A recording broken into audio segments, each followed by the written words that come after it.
در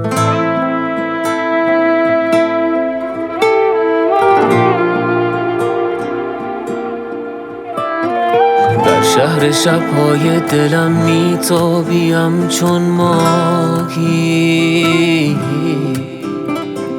در قعر دریای دلم هستی برایم شاه ماهی. در پیچ و تاب جاده پرپیچ عشق شاهراهی، آبی چشمان تو یک تنه زده به آبی دریا، به عشق موج موی تو میشوم من راهی دریا. مجنون این قصه منم ای لیلا ترین لیلا.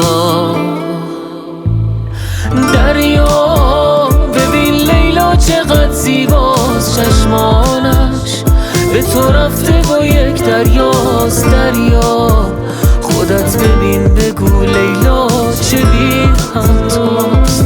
لیلا نگاهی سمت دریا کن، دریا نگاهی سمت لیلا کن ای جان، این زیباترین تصویر این دنیاست.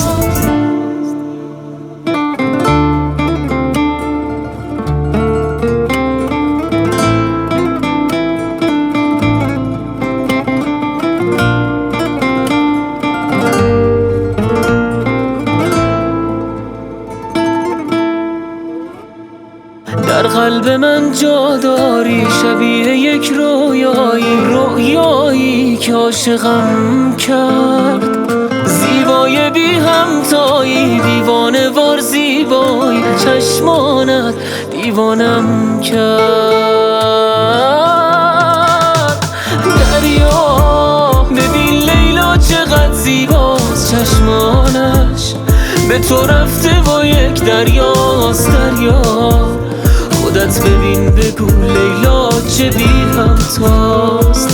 لیلا نگاهی سمت دریا کن، دریا نگاهی سمت لیلا کن ای جان، این زیباترین تصویر این دنیاست.